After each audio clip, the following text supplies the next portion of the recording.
أشهد أن لا إله إلا الله وحده لا شريك له وأشهد أن محمدا عبده ورسوله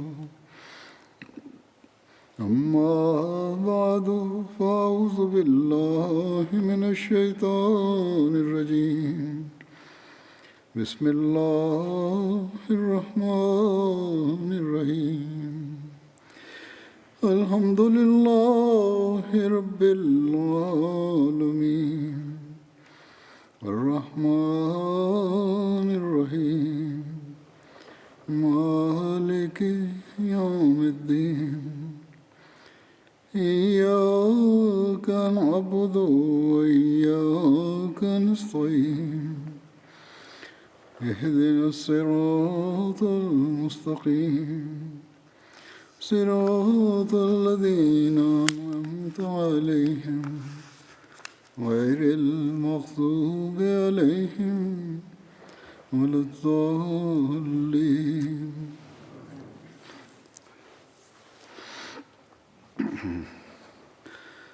حضرت ابوبکر صدیق رضی اللہ عنہ کا ذکر چل رہا ہے. J'évoquais Abu Bakr as-Siddiq radhiyallahu anhu. Les récits rapportent ceci concernant la deuxième bay'a d'Aqaba. Abu Bakr radhiyallahu anhu, Ali radhiyallahu anhu et Abbas, l'oncle du saint prophète Mohammed paix soit sur lui, l'avaient accompagné pour la rencontre de la deuxième bay'a d'Aqaba. Abbas était quelque peu l'organisateur principal de cette rencontre. Il avait placé Ali radhiyallahu anhu pour assurer la sécurité à une extrémité de la passe et Abu Bakr à l'autre extrémité.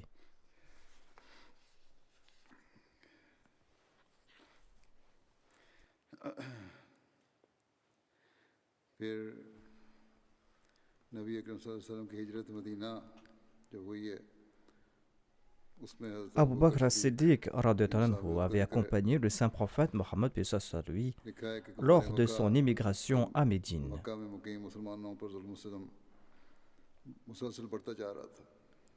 On rapporte que la persécution des musulmans par les mécréants de la Mecque ne cessait de s'intensifier. Le saint prophète Mohammed paix soit sur lui a vu dans un rêve deux endroits où les musulmans allaient s'établir.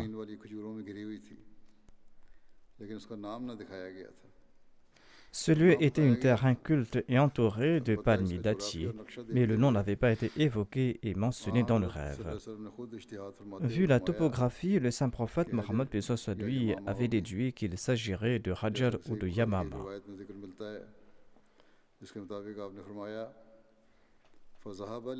Selon un récit du Sahih al-Bukhari, le saint prophète Mohammed paix soit sur lui a déclaré فذهب وهلي إلى أنها اليمامة أو حجر فإذا هي المدينة يثرب. J'ai pensé que cela pourrait être le pays d'Al-Yamama ou de Hajar, mais voici, il s'est avéré que c'était Yathrib, c'est-à-dire Médine. Yamama est une ville très connue du Yémen, et plusieurs villes portent le nom de Hajar en Arabie. Une ville ou une région du Bahreïn était aussi connue sous le nom de Hajar. En tout cas, après quelque temps, la situation a changé.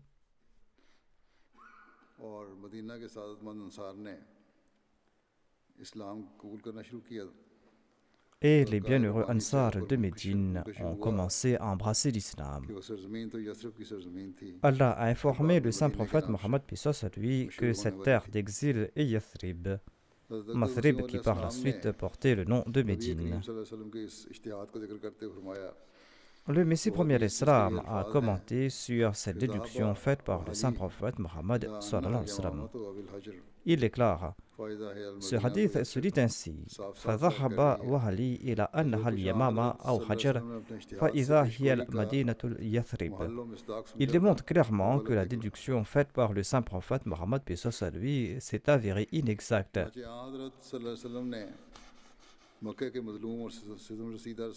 Le saint prophète Mohammed paix soit sur lui a permis les compagnons et les musulmans persécutés et opprimés de la Mecque de migrer à Médine.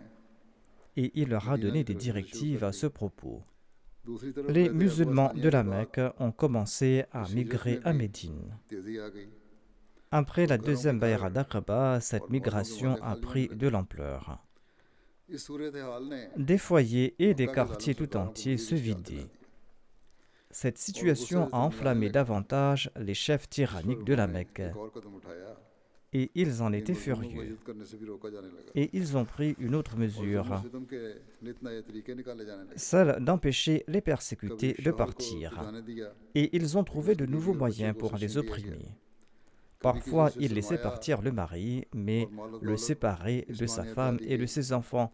Parfois, ils faisaient main basse sur le capital et les biens de l'opprimé sous prétexte qu'il l'avait acquis à la Mecque et que s'il souhaitait partir de là, il devait leur remettre ses avoirs et ses richesses.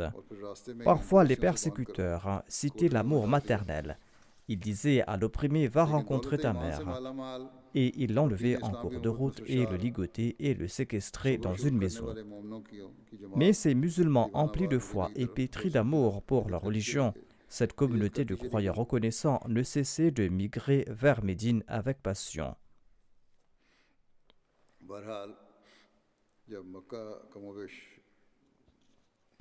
En tout cas, quand la Mecque était presque vide de musulmans et que ceux qui pouvaient migrer sont partis, il ne restait en arrière que des musulmans qui étaient très faibles et des musulmans qui étaient démunis, des musulmans qui ont été évoqués en ces termes par le Saint-Coran.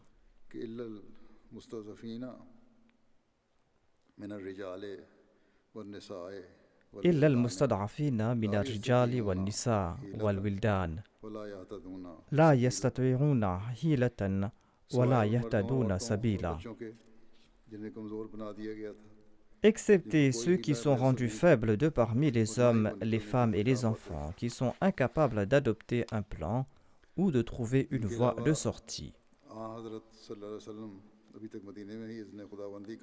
En sus de cela, le saint prophète Mohammed paix soit sur lui était encore à la Mecque, attendant la permission divine pour migrer à Médine. Ali s'y trouvait aussi.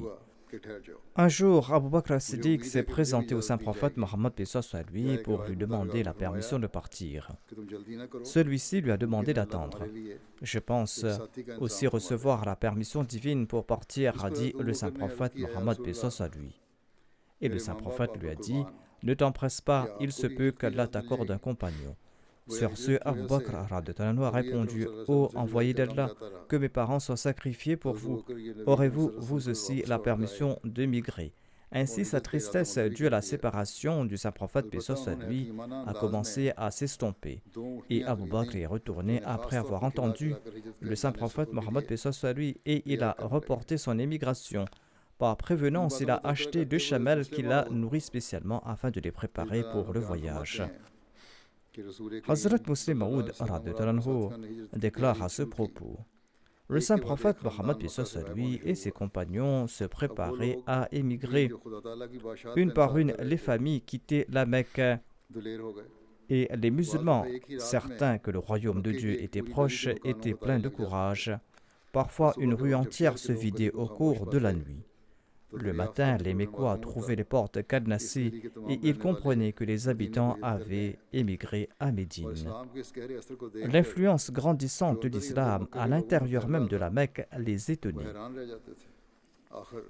Finalement, il ne resta pas un seul musulman à la Mecque, à l'exception de quelques esclaves convertis du saint prophète Mohammed sallallahu alayhi wa sallam, d'Abu Bakr et d'Ali radhiyallahu anhu. Les Mécois se rendirent compte que leur proie allait leur échapper. Il ajoute: tout naturellement, les chefs mécois ressentaient une plus grande inimitié à l'égard du saint prophète Mohammed paix soit sur lui qu'à l'endroit des autres musulmans, car ils constataient que l'opposition contre le polythéisme prenait de l'ampleur en raison des enseignements du saint prophète Mohammed lui. Il savait que s'il l'assassinait, sa communauté se dissoudra de son propre chef. C'est pour cette raison qu'il tourmentait davantage le saint prophète Mohammed lui. Il souhaitait qu'il mette fin à ses proclamations d'une manière ou d'une autre. Mais en dépit de ces difficultés, le saint prophète Mohammed lui a ordonné aux compagnons de migrer. Mais lui-même, en dépit de ses brimades et de ses souffrances, il n'a pas quitté la Mecque, car il n'avait pas encore reçu la permission de la part de Dieu. Quand Abu Bakr lui a demandé la permission de migrer, le saint prophète a répondu « Attends un peu, il se peut que Dieu me donne aussi la permission de partir. » Les mécréants se sont réunis secrètement dans la Darun Nadwa pour comploter contre le saint prophète Mohammed lui. Les chefs mécois étaient furieux et ils fulminaient car les musulmans s'échappaient de leurs griffes. Sur ce, ils se sont réunis à la Darun Nadwa.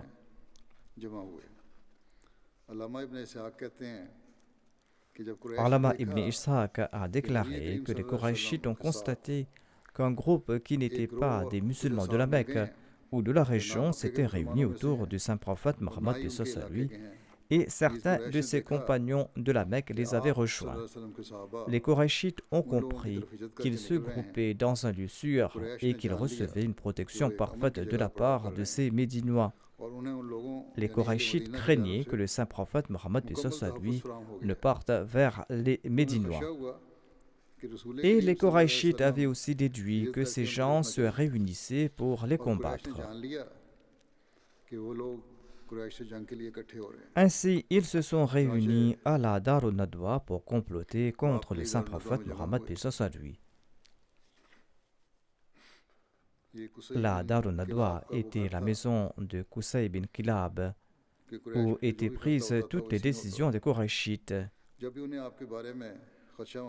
Il venait là pour tenir des conseils chaque fois qu'il ressentait quelque danger de la part du saint prophète Mohammed lui. Selon un autre récit, Abdullah bin Abbas déclare que les Qurayshites se sont rassemblés pour discuter à propos de l'envoyé d'Allah et ils ont fait le vœu d'entrer à la Darun Nadwa afin de pouvoir se consulter sur le messager d'Allah. Ils s'y sont réunis le jour où ils avaient conclu l'alliance et ce jour est appelé le jour Az-Zahma. Iblis est apparu devant eux sous la forme d'un vieillard. Il s'agissait en fait d'un individu qui personnifiait les qualités d'Iblis. Il portait un manteau et il se tenait à la porte de la Darun Nadwa. Les gens ne le connaissaient pas. Quand ils l'ont vu debout dans l'embrasure de la porte, ils ont demandé « Qui est-ce » Il a répondu « Je suis un vieux du Neige et j'ai entendu la promesse que vous vous êtes faite. »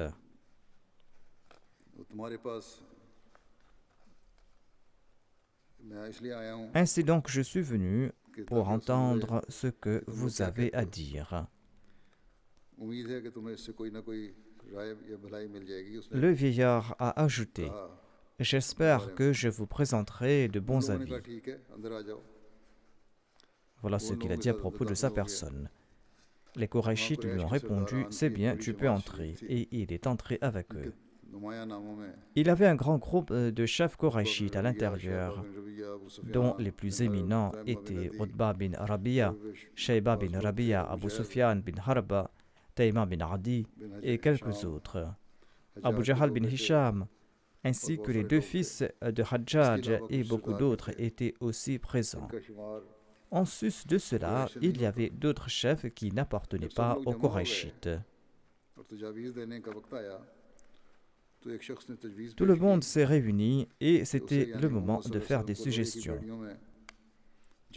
L'un d'entre eux a suggéré que Mohammed devait être ligoté par des chaînes de fer et sa porte verrouillée de l'extérieur. Il faudra ensuite attendre qu'il connaisse la même mort ayant frappé deux poètes comme lui dans le passé Ces deux poètes étaient Zuhair et Nabara, ou d'autres poètes qui sont décédés auparavant. C'est-à-dire attendre sa fin comme cela est arrivé aux deux poètes avant lui, Zuhair et Nabara. C'est-à-dire ils planifiaient une mort similaire à celle de ces deux poètes. Sur ce, le vieux Najdi a déclaré « Non, par Allah, cet avis ne vous convient pas selon moi. Par Allah, si vous le faites prisonnier, il sortira par la porte fermée et il va partir vers ses compagnons. Et il est fort probable qu'ils vous attaquent et qu'ils le sortiront hors de votre contrôle et ils augmenteront leur nombre et ils seront le dessus sur vous. Présentez donc une autre suggestion. L'un d'entre eux a suggéré « Nous devons l'expulser des nôtres et le bannir de notre ville. Il pourra partir où il le souhaite et cela ne nous concernera plus. Quand il nous quittera et que nous nous débarrasserons de lui, notre situation va s'améliorer et nous allons retourner à notre état antérieur. » Le vieux Najdi a répondu « Non, par Allah, cette opinion n'est pas correcte. Vous constatez à quel point ces paroles sont efficaces et ces mots sont doux et à quel point ils captivent les cœurs des gens par ce qu'ils apportent. Par Allah, si vous faites cela, vous ne serez plus en paix. De peur qu'il ne descende dans une tribu arabe et qu'il ne les charme avec ses paroles et qu'ils finissent par le suivre. Ensuite, il se joindra à eux et il avancera vers vous et il va vous piétiner dans votre ville. Ils prendront contrôle de vos affaires et ensuite ils vous traiteront comme bon leur semble. Trouvez donc une autre idée. Sur ce, Abu Jahl a déclaré « Selon moi, on doit prendre un jeune robuste et de bonne lignée de chaque clan des Koraïchites et leur confier à chacun une épée tranchante. Ils poursuivront Mohammed et ils l'attaqueront comme un seul homme et ils le tueront. C'est ainsi que nous nous débarrasserons de lui. Suite à pareil assassinat, la responsabilité de sa mort sera assumée par tous les clans des Koraïchites et les Banu Abdul Manaf ne pourra pas les combattre tous. Ils vont accepter la compensation et nous allons payer cette compensation. » Le vieux Najdi a répondu « L'opinion de celui-là l'emporte sur tous. Les autres propos ne sont que des paroles en l'air. » Et ils ont tous accepté cette opinion et ils sont partis. D'autre part, Allah a informé le saint prophète Mohammed paix soit sur lui, tout comme il l'affirme. وَإِذْ يَمْكُرُ بِكَ الَّذِينَ كَفَرُوا لِيُثْبِتُوكَ أَوْ يَقْتُلُوكَ أَوْ يُخْرِجُوكَ وَيَمْكُرُونَ وَيَمْكُرُ اللَّهُ وَاللَّهُ خَيْرُ الْمَاكِرِينَ. Et souviens-toi quand les mécréants complotaient contre toi pour t'emprisonner ou pour te tuer ou pour te chasser. Ils conçurent leur plan, mais Allah aussi conçut son plan. Et Allah est le meilleur de ceux qui conçoivent des plans. Par l'entremise de l'ange Gabriel, Allah a autorisé le saint prophète Mohammed paix soit sur lui de migrer. Le Messie premier déclare « Les mécréants de la Mecque avaient l'intention de tuer le saint prophète Mohammed paix soit sur lui. Allah a informé son noble prophète à propos de leurs mauvaises intentions et il lui a ordonné de quitter la Mecque pour se rendre à Médine. Et il lui a donné la bonne nouvelle d'un retour triomphal sous le soutien divin. Il a reçu cette nouvelle par révélation divine un mercredi d'une chaleur torride à midi.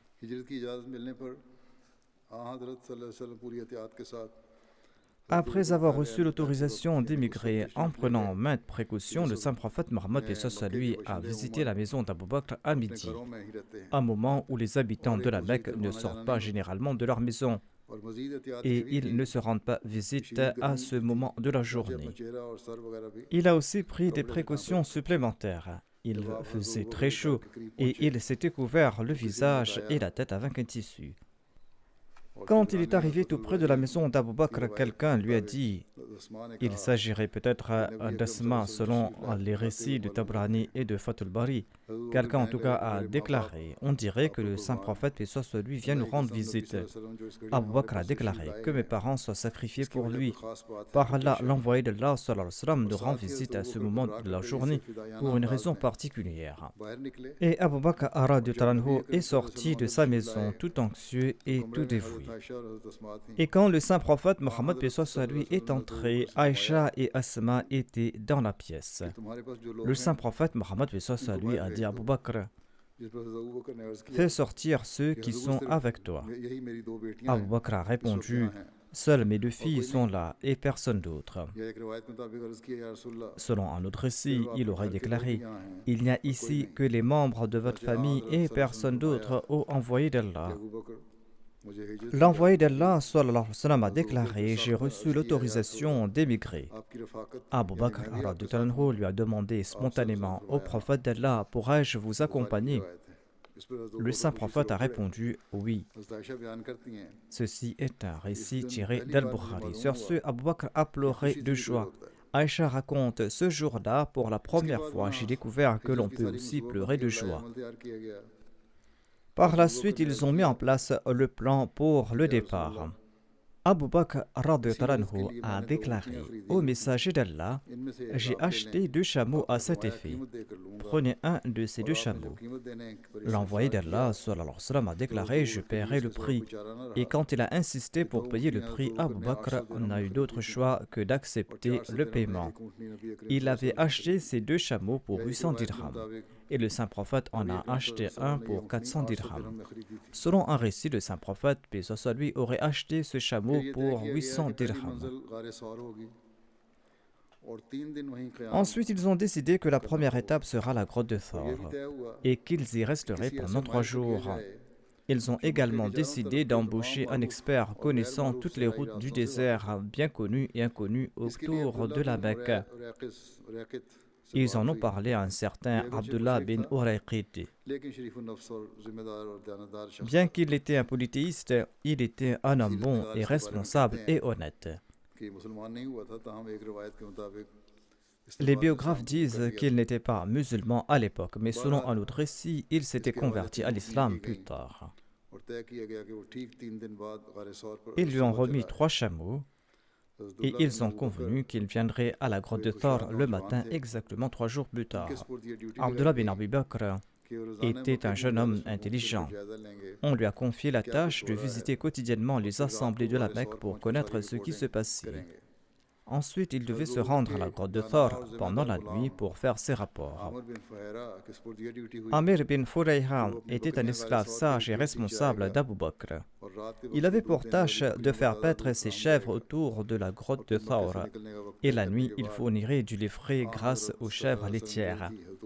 Et après avoir fixé l'heure pour quitter la Mecque, le saint prophète, paix soit sur lui, est rapidement retourné chez lui de la maison d'Abu Bakr.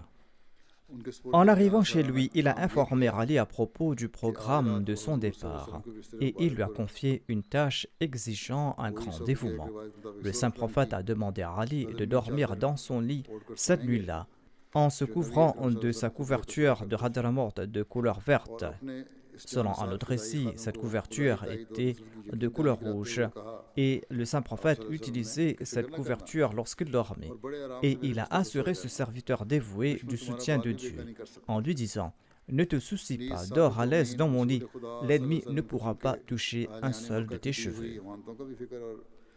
L'envoyé d'Allah sallallahu alayhi wa sallam était aussi soucieux des biens que les Mécois lui avaient confiés et il s'en sentait responsable. Sur ce, il a demandé à Ali de retourner aux propriétaires leurs biens avant de venir le rejoindre à Médine.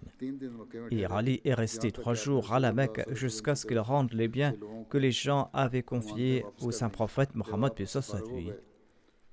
Et quand il a terminé, il est parti rejoindre le saint prophète Mohammed paix soit sur lui à Quba. Par la suite, le saint prophète Mohammed paix soit sur lui est sorti de chez lui, tandis que guettaient à l'extérieur les infidèles choisis de la Mecque, le sang dans les yeux et les épées à la main. Ils attendaient que la nuit s'avance pour qu'ils se précipitent tous ensemble pour en finir avec le saint prophète Mohammed paix soit sur lui. Abu Jahl, qui était leur meneur, fanfaronnait le sourire aux lèvres.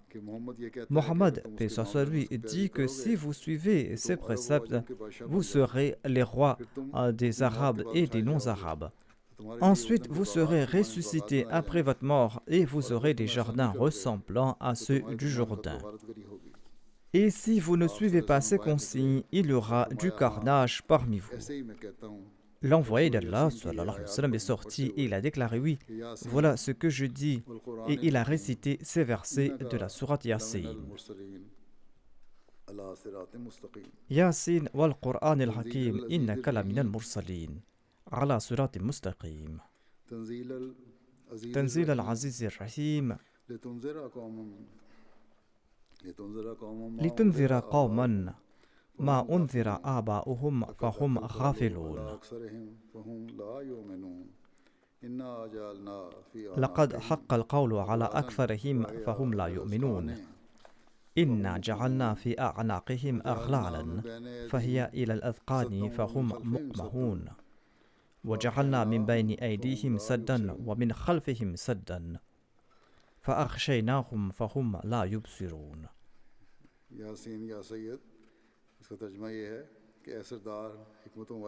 Yassine, c'est-à-dire au leader parfait, par le Coran plein de sagesse. Tu es en vérité un des messagers sur un droit chemin. Ceci est une révélation du puissant, du miséricordieux, afin que tu puisses avertir un peuple dont les pères ne furent pas avertis et qui sont donc négligents. Assurément, la parole s'est avérée exacte contre la plupart d'entre eux, car ils ne sont pas croyants. Nous avons mis à leur cou des carcans montant jusqu'à leur menton, de sorte qu'ils ont la tête repoussée en arrière. Et nous avons mis devant eux une barrière et une barrière derrière eux, et nous les avons recouverts de sorte qu'ils ne puissent pas voir. Le saint prophète, paix soit sur lui, est sorti à leur insu. La puissance de Dieu a fait que personne ne l'a vu partir. Ils épiaient de temps à autre à l'intérieur de la maison et ils croyaient que le saint prophète, paix soit sur lui, était toujours dans son lit.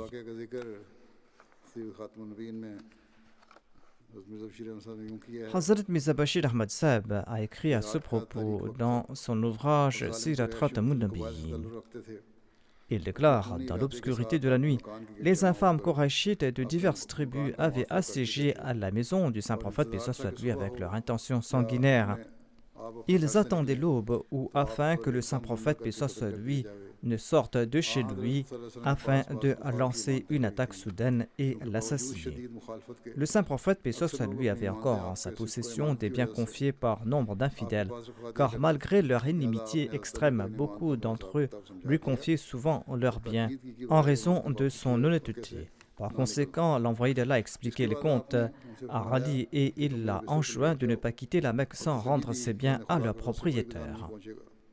Ensuite, il lui a dit « Allonge-toi dans mon lit » et il lui a assuré qu'aucun mal ne lui arrivera. Il se coucha, le saint prophète, paix soit sur lui, le couvrit de son manteau rouge. Après cela, le saint prophète quitta sa maison au nom de Dieu. En ces instants, les assiégeants étaient présents devant sa porte. Or, comme il n'avait pas prévu que le saint prophète, paix soit sur lui, quitterait sa maison si tôt dans la nuit, et ils étaient si insouciants que l'envoyé d'Allah sallallahu alayhi wa sallam est passé devant eux à leur insu. Les Korachites qui avaient assiégé la maison du saint prophète, paix soit sur lui, regardaient à l'intérieur de temps à autre, et ils étaient tranquilles en voyant Ali couché à la place du saint prophète Mohammed, paix soit sur lui. Le lendemain matin, ils découvrirent que leur proie leur avait échappé. Sur ce, ils courirent frénétiquement ici et là. Ils fouillèrent les rues et les maisons de la Mecque, regardèrent dans les maisons des compagnons, mais ils ne trouvèrent rien. Dans leur rage, ils s'emparèrent d'Ali et le tabassèrent. Le Messie premier l'Islam en fait mention en ces termes. Le saint prophète, paix soit sur lui, a quitté soudainement sa ville ancienne et ses adversaires avaient encerclé sa maison bénie avec l'intention de le tuer.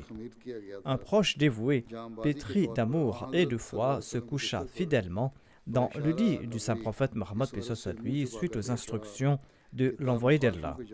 Il se cacha le visage afin que les espions des ennemis ne découvrent pas le départ de l'envoyé d'Allah sallallahu alayhi wa sallam. Ils le prenaient pour l'envoyé d'Allah sallallahu alayhi wa sallam et ils attendaient le moment pour l'assassiner.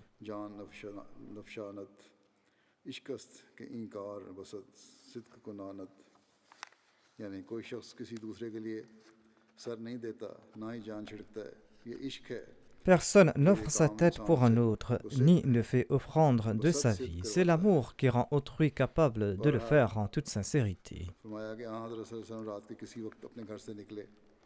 Les récits divergent sur l'heure que le saint prophète Mohammed lui a quitté sa maison. Certains affirment qu'il est sorti en début de soirée, d'autres disent qu'il est parti à minuit, et certains disent qu'il est parti dans la dernière partie de la nuit. Je mentionne les différences dans les récits sur le moment où le saint prophète lui a quitté sa demeure. Selon un récit, il est dit qu'il est sorti durant le dernier tiers de la nuit.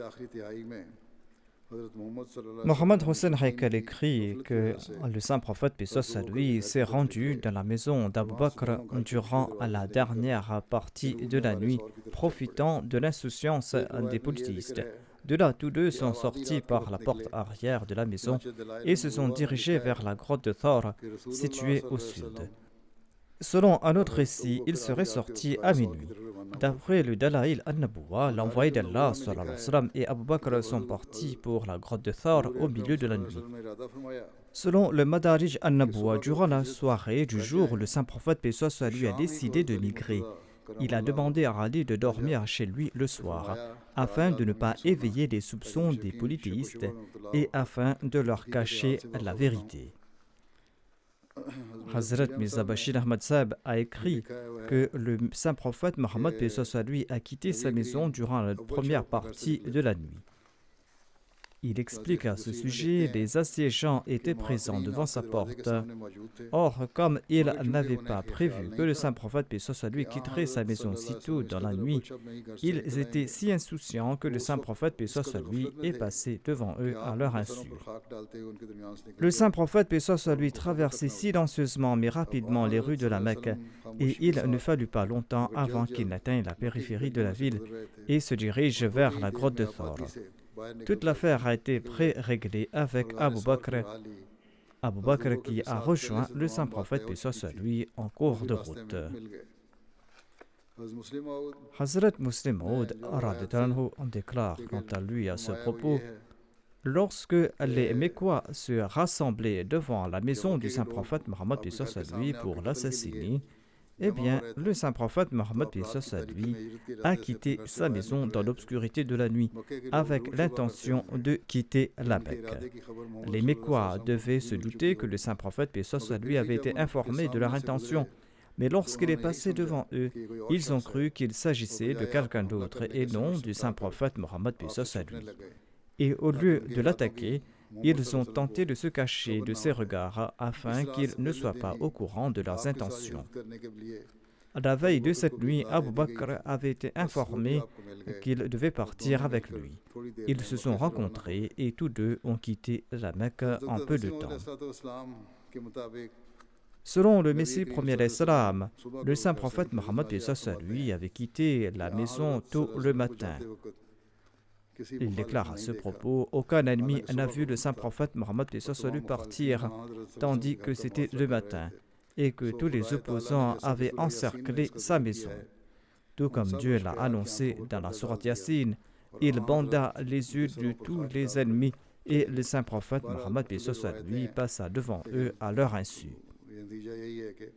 En somme, il existe différents récits, mais le résultat est que les incroyants ignoraient que le saint prophète Mohammed lui était parti.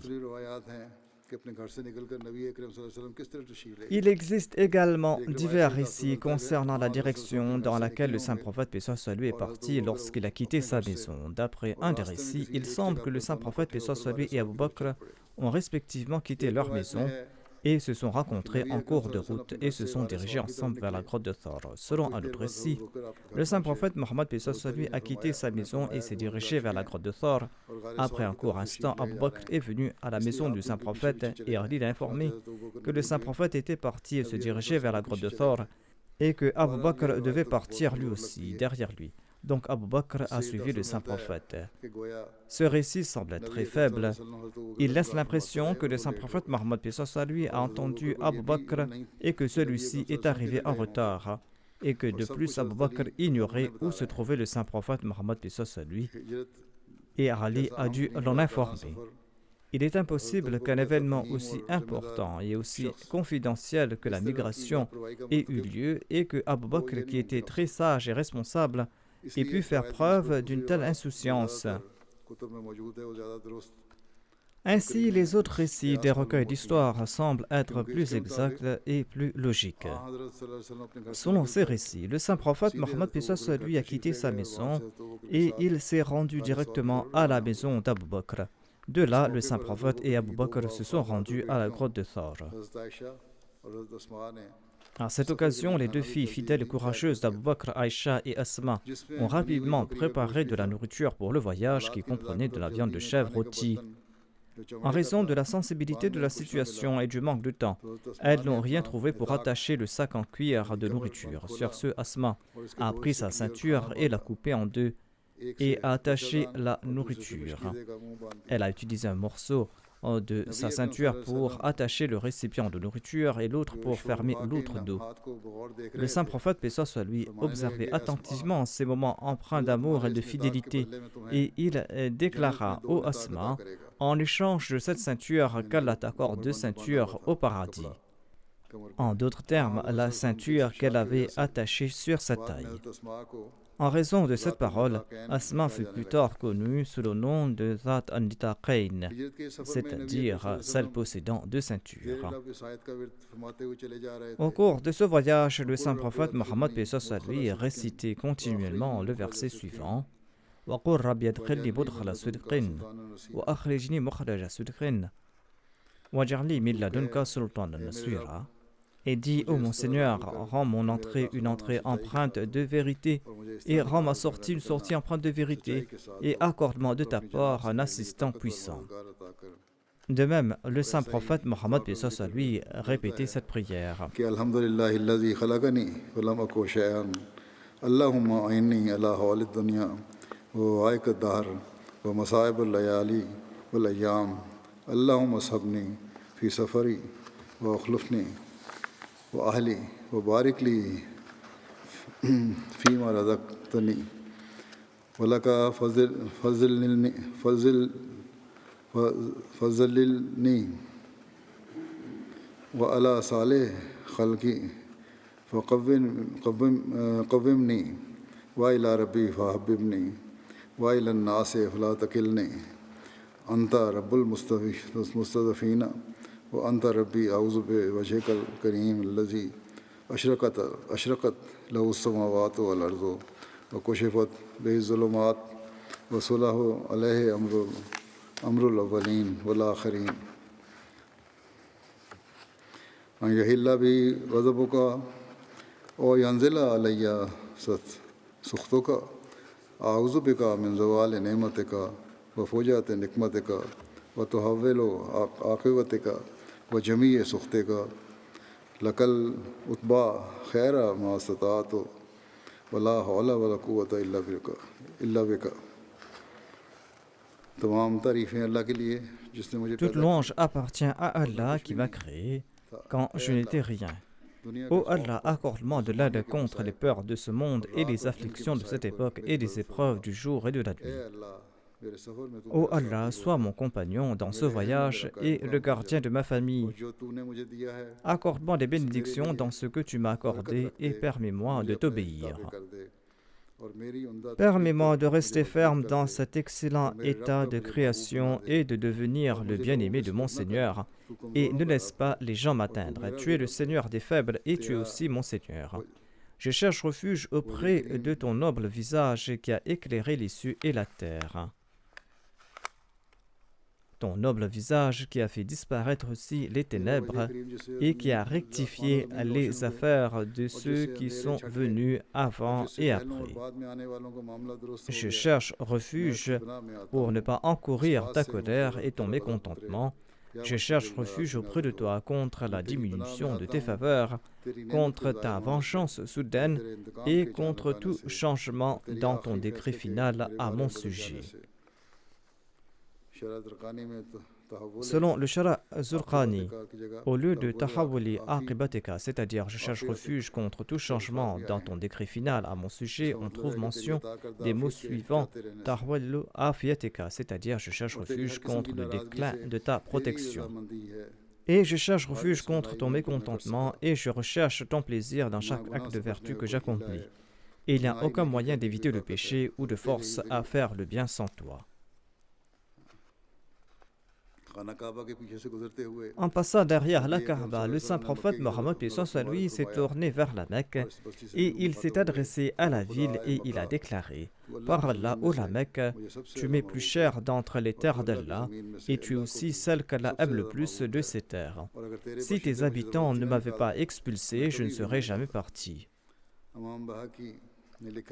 L'imam Bayhaqi écrit que pendant le parcours vers la grotte de Thor, parfois Abu Bakr marchait devant le saint prophète Mohammed lui, parfois il marchait derrière lui, et parfois à sa droite et parfois à sa gauche. Le saint prophète lui en a demandé la raison. Il a répondu: lorsque l'idée me traverse qu'une personne pourrait venir d'en face, je me place devant vous. Lorsque l'idée me vient qu'une personne pourrait venir vous attaquer par derrière, je me place derrière vous, et parfois je me place à votre droite et à votre gauche, afin que vous soyez protégés de toutes parts. Selon un autre récit, sur le chemin montagneux vers la grotte de Thor, les pieds bénis du saint prophète paix soit lui ont été blessés. Selon un autre récit, son pied béni a été blessé après avoir percuté une pierre. Lorsqu'ils ont atteint la grotte de Thor, Abu Bakr a dit au saint prophète Mohammed paix soit lui: restez là et laissez-moi entrer, afin que je puisse nettoyer la grotte et afin que je puisse enlever tout danger qui s'y trouverait. Il est entré à l'intérieur et il a obstrué les trous et les terriers qui s'y trouvaient avec ses vêtements. Ensuite, il a invité le saint prophète Mohammed lui à entrer. Il est dit que le saint prophète Mohammed lui s'est allongé en posant sa tête sur la cuisse d'Abu Bakr qui avait posé son pied sur un trou qu'il n'avait pas pu boucher par manque de tissu, ou peut-être parce qu'il n'avait pas vu. Et il est dit qu'un scorpion aurait piqué Abu Bakr ou qu'un serpent l'aurait mordu à plusieurs reprises. Mais par peur de déranger le saint prophète Mohammed lui pendant son repos, Abu Bakr est resté immobile. Lorsque le saint prophète lui a ouvert ses yeux, il a constaté que la couleur du visage d'Abu Bakr avait changé et il lui a demandé ce qui s'était passé. Abu Bakr lui a raconté toute l'histoire. Le saint prophète Mohammed lui a appliqué sa salive bénie à l'endroit où il a été mordu et son pied est devenu tout à fait normal. D'autre part, les Qurayshites de la Mecque avaient assiégé la demeure du saint prophète Mohammed lui.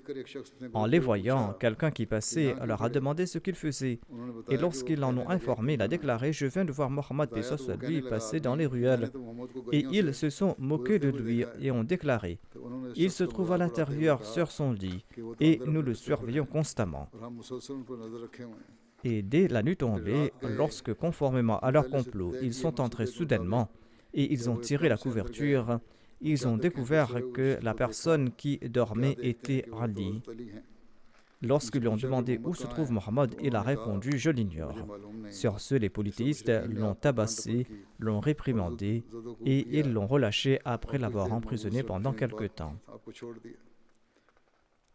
Selon ce récit, tout furieux, ils ont réprimandé et tabassé Ali et ils sont retournés et ils ont commencé à chercher le saint prophète paix soit lui dans toutes les rues de la Mecque et dans toutes les maisons. Ils sont partis chez Abu Bakr où ils ont trouvé Asma. Abu Jahl s'est avancé, il lui a demandé: où se trouve ton père Abu Bakr? Elle a répondu: je l'ignore. Sur ce, l'infâme Abu Jahl a levé sa main et a giflé si fortement Asma que sa boucle d'oreille s'est cassée et est tombée au sol. Et ces gens sont partis tout furieux. Après avoir échoué dans leur recherche à la Mecque, ils ont envoyé des pisteurs expérimentés aux quatre coins hors de la Mecque. Le chef de la Mecque, Umayya bin Khalfa, a emmené un traqueur expert avec lui ainsi que d'autres personnes. Et ils sont partis dans une direction. Il n'y avait aucun doute que ce traqueur était un expert. Son expertise méritait tous les éloges car il était le seul pisteur qui avait pisté tous les pas du saint prophète Mohammed lui jusqu'à l'entrée de la grotte de Thor. Et il a déclaré que les traces de pas de Mohammed s'arrêtent ici, elles ne vont pas plus loin. Allama Banadri a mentionné que ce pisteur se nommait Al-Qama bin Qurs et il a écrit qu'il avait accepté l'islam lors de la conquête de la Mecque. Les gens parlaient en se tenant devant l'entrée de la grotte de Thor et ces deux personnes étaient déjà à l'intérieur et les écoutaient. Abu Bakr a même déclaré que « Je voyais leurs pieds et par Dieu, si l'un d'entre eux avait jeté un coup d'œil à l'intérieur, nous aurions été découverts. » Mais en ces moments de détresse et de danger, ces deux personnes n'étaient pas seules. Le troisième était ce Dieu qui contrôle les cieux et la terre et qui est omnipotent. Avant que les poursuivants n'atteignent la grotte, il a fait pousser un arbre par son pouvoir miraculeux et il a ordonné à une araignée de tisser une toile à l'entrée de la grotte et il a envoyé un couple de pigeons afin qu'ils y construisent leur nid et pondent leurs œufs. Ceci a été rapporté dans les différents récits. La prochaine fois, je mentionnerai, Inch'Allah, comment Dieu l'exalté a rassuré le saint prophète Mohammed lui, ou comment, suite à l'ordre de Dieu, le saint prophète lui a rassuré Abu Bakr après avoir vu tout cela.